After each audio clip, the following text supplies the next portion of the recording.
Hello and welcome to the first video in our journey through Autodesk Inventor.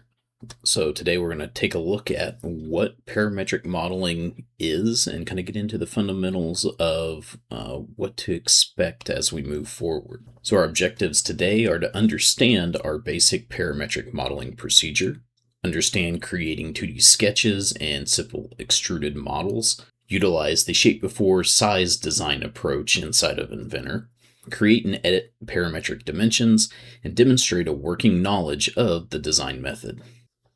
So Inventor isn't the only solid modeling CAD system out there. There's SolidWorks, Creo, Solid Edge, and a whole plethora others out there. They're all parametric 3D modeling programs, which means that the models are driven by dimensions and relationships.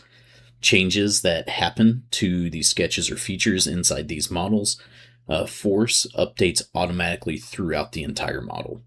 So the idea here is to have a predictable behavior in our model, not necessarily a complex model. And one key takeaway from this is that if you know a single parametric 3D modeling software, the fundamentals are the same throughout all of them. So it's very easy to hop between Inventor, SolidWorks, and all these other ones. So let's dive on in. What exactly is parametric modeling? Parametric means the model is controlled by parameters like dimensions, constraints, and even equations. When one value changes, everything updates automatically within our models. This only works, however, if the model was built with intent and we're not just randomly throwing things together. Think of it as like a spreadsheet.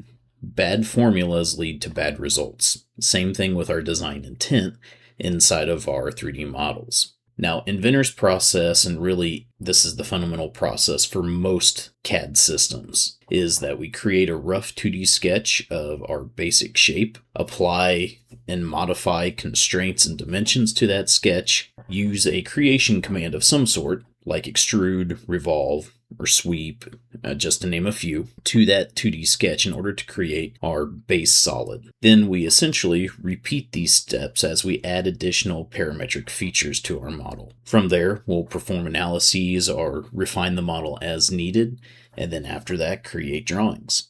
So previously, you probably heard me say a rough sketch, and you're probably thinking, why a rough sketch? Well, from the name, you probably guessed that it is not precise, which is kind of a deviation away from drafting and design. The idea here, though, is that we want to set the basic shape of our desired shape of our profile and then go in after the fact with our constraints and dimensions to make it precise. So this method is known as the shape before size method. It allows us to not get hung up on the details as we're trying to sketch out the original profile of our part. Now, some tips and tricks when creating rough sketches. We want to create a sketch that is proportional to our desired shape. So no overly exaggerating some of the features on the sketch. Probably one of the biggest ones, keep the sketch simple. We don't want to overcomplicate things. Now, we do want to exaggerate some of the features, but we don't want to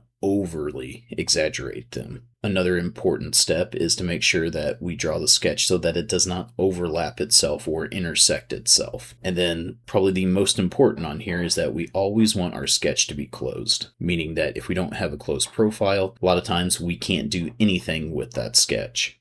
And another word you probably hear me throwing out there is constraint. So a constraint is just another way that we can limit or tell geometry how to behave. Within Inventor, we use quite a few constraints, and the ones listed on the screen here aren't the only ones, but probably some of the more common ones that we see. Just as the names of the constraints are, that's usually telling us how we are constraining our geometry. So if we apply a vertical constraint to a line, it makes the line vertical. If we apply a horizontal constraint to a line, it makes the line horizontal. So the names are pretty self-explanatory, making things parallel, perpendicular, tangent. The one that we use quite a bit to help close things is known as coincident. And if we want to make circular or radial objects align on a center, concentric is the way to go for that route.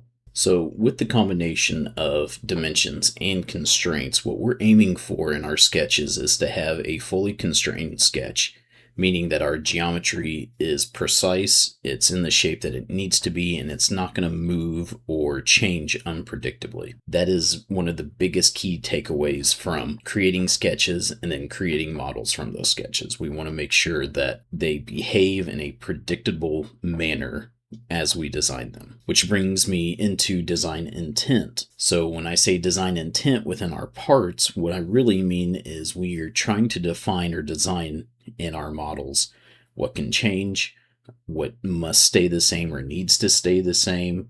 And we want to make sure that we kind of define that up front as we're going through creating sketches and creating features. By far, design intent is probably the most important concept in this course. It answers what is allowed to change and what must remain fixed in our designs. Some examples might include whether holes stay centered on features or faces stay flush with one another. If you don't define intent, Inventor will guess, and usually Inventor guesses wrong. So that wraps up the first video in our journey here. Some key takeaways is that we want to control change. Design intent should always be the first and foremost thing in our mind as we're designing. Constraints and dimensions are very important. We want to aim for those fully constrained sketches and features. And remember that parametric modeling is all about controlled change. So that's it for me for now. I'll see you in the next video. And remember, stay inventive.